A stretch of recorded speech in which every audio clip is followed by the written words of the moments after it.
minutes to share with you. I've got a lot going through my head, and so I'm going to get right to it.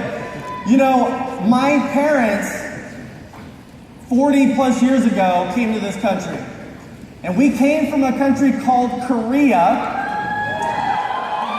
Yes, I am Asian. Yes, I am Asian. You know, it's hard to tell these days. I was born Caucasian. I removed the caulking and I got Asian. You know? But my parents came from South Korea.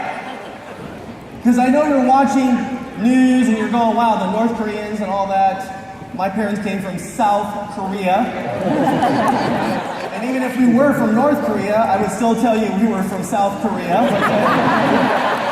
But mom and dad were the traditional parents. They came here to this country seeking the American dream. They wanted their children to do something with their life. Very traditional Asian parents, so we had no choice. We had to become one of two things. It was either become a doctor or a lawyer. Exactly. And so I didn't go down the path of medicine or becoming a physician, so I went down the other path. I got into law, and I ended up in the DA's office in Orange County. Some of you look familiar. I'm not quite sure if you've ever seen it. I'm kidding. I'm sure I've never seen you down there. But anyway, my parents, all these years, were not happy with the fact that I didn't stay in the medical field or in the legal profession. And when I told them that I was going into financial services, they were devastated. They were absolutely devastated, right? I mean, you know, traditional Korean parents coming to this country, wanting to give their kids an education and becoming a lawyer. And so they weren't all that happy. But 20 years later, my parents are in this room today. They sat in the recognition program last night. They sat right there in that first row. And when the screen showed up and it said $2 million, my parents looked at me and said, "You aren't selling drugs. I'm so proud of you." I looked at my parents and I said, "Mom, thank you so much for having the courage to come to this country to give us a chance to live the American dream." And so I wanted my parents to know, we did it, Mom and Dad, we did it, all right? Thank you. I want to thank all the veterans in this room. Is our veterans in this room? Yes, any veterans? Can we give them a big round of applause?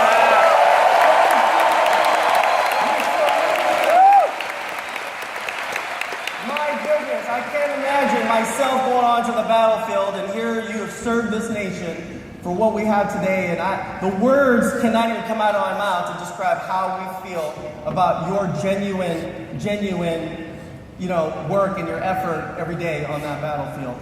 But I wanted to tell you real quickly that I want to thank my wife. My wife is in this room right now. She is here somewhere in the front row down here, and there she is over there. And you know, she is my upline. She recruited me into the business. And so I'm grateful for that. And let me just tell you, when we first met, if you want to be successful in this business, you got to become a master closer. You really do. You've got to be the master. Always be closing. The ABCs, always be closing. When I fell in love with my wife, I closed her. Really, I mean, I got down on my knees and I said, "Would you like to marry me on August 13th or August 20th? What day is it?" Better for you. She said, "I'm busy on August 20th. And I said, "August 13th it is. Make sure you bring your crew. I'll be there with mine." We had over 1,500 people at our wedding. 13 groomsmen. We've been married for 22 years, sorry. 22 years, and we just paid off our wedding last week. We're so excited. So we are officially debt-free. But oh man, what an incredible business partner she is. But no, really, you've got to be, I mean, seriously, if you look at all the beautiful, beautiful spouses, all the female spouses up here and the men, have you noticed that most of the guys are not the greatest looking guys? they're the master closers. I mean, you got to be really good at closing. If I saw a really attractive woman, I saw an ugly husband, I'll recruit him because he is the salesman, right?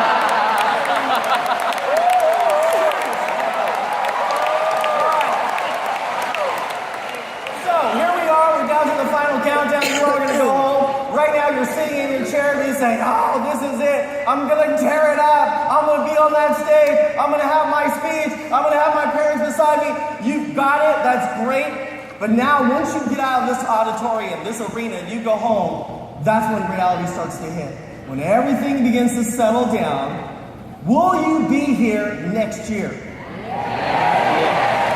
That's great. You know, Monty says when it's all said and done, more is said than done. Some of you talk big, you're going to be here, but let me just tell you what you've got to do when you get home. When you get home, you got to change your habits. And that is not easy because we are all creatures of habits. You've all heard these motivational speakers say things like, the definition of insanity is doing the same thing what? Over and over and over and expecting a different result. And many of you will go back and you will go back to your natural realm. You're going to do your natural things that you're accustomed to doing on a daily basis. But I want you to know that you've got to change your habits. And it's not going to be easy. It's hard for me too. You know, one day I was in the shower and the shower head was coming down this way and I leaned my head back to shower and I had a habit of always turning to my right. So I would always turn this way to rinse and I'd always turn back. And then the next day I wake up, I always turn this way and I always turn back. The following day I turn this way and I turn back. And one day I said, today I'm going to change my habits. And so I turned this way. It felt so uncomfortable, I went all the way back. I get it. I do. But you've got to change your habits. It's going to be tough. You know, I recently purchased a car. A few years ago, I bought a brand new Mercedes, right? One of those two-door SL 500s. I got the low-profile wheels, tinted the windows, going to a BPM.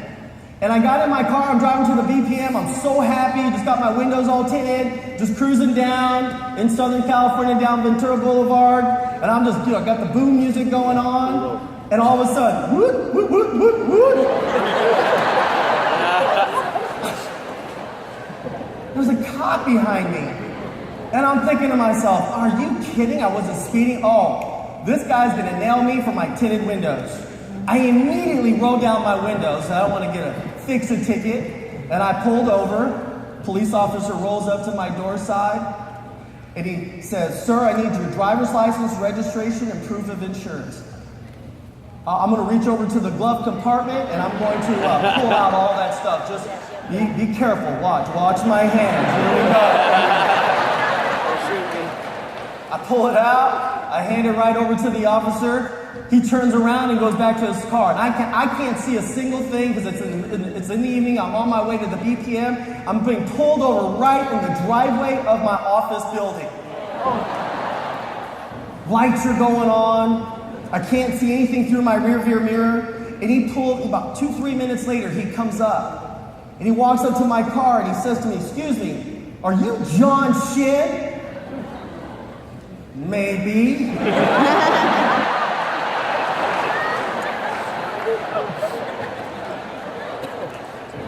Why do you ask? World Financial Group? I'm thinking maybe he bought a policy and last.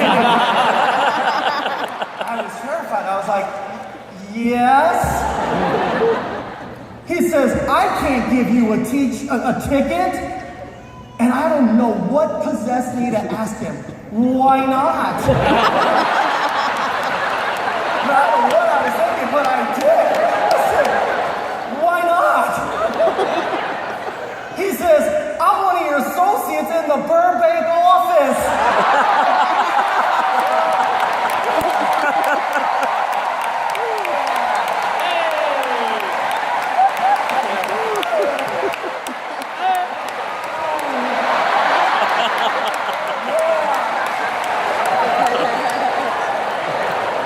He goes, sir, could you step out of the vehicle? I'm like, oh, okay.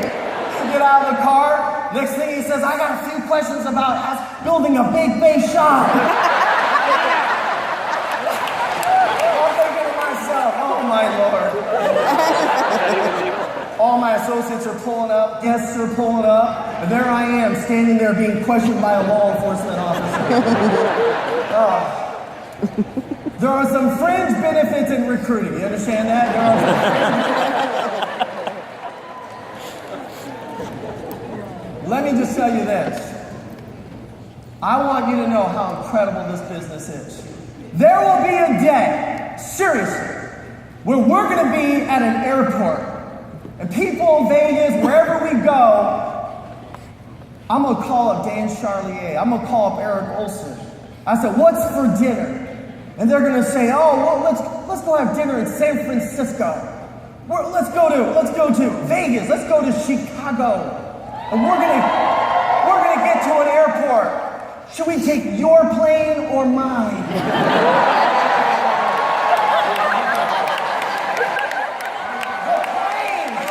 The tailgate numbers will be your agent codes.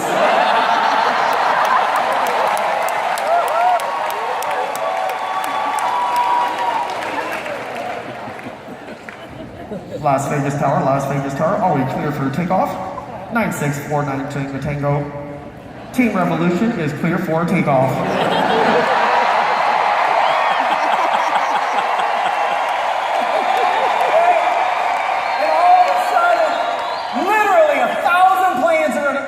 Off the ground, it's going to shoot up in the air, 1,000 planes going to Sacramento, wherever for dinner, and all these people down below are going to go, wow, it's war.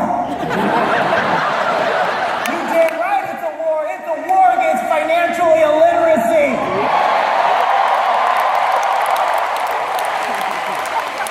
Other people are saying, what is that? Those are World Financial Group associates going to dinner.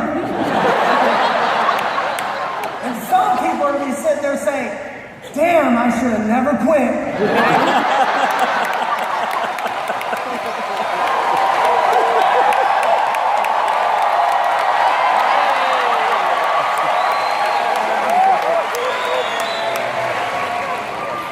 Monday morning, you're all going to go back to your JOBs. Unlike some of us, we were going to sleep in just a little bit. On Monday, I want you to put on your best threads, your best suit. I want you to have some confidence in yourself. Because that's how you were created. You were created in His image. Amen. And I want you to walk into your jobs on Monday morning. And I want you to walk out there around 11 o'clock. In the middle of your pit where all those cubicles are.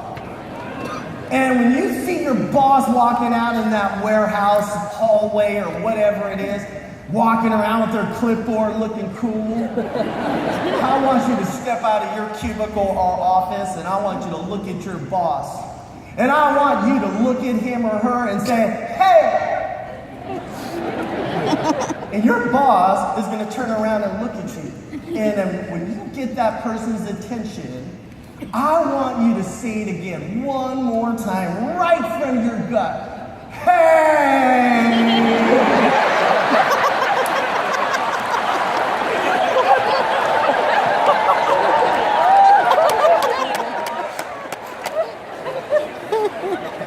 A little WG swag.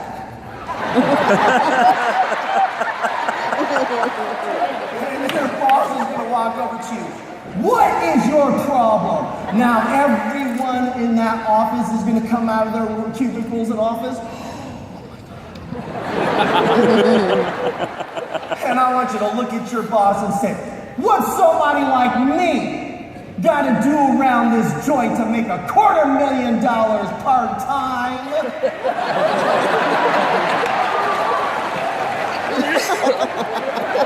And when your boss looks at you and says, I've been here for 30 years and I don't make $250,000 full-time with bonus bonuses, let alone part-time, then I want you to look at your boss and say, well, then what are you doing on Tuesday night?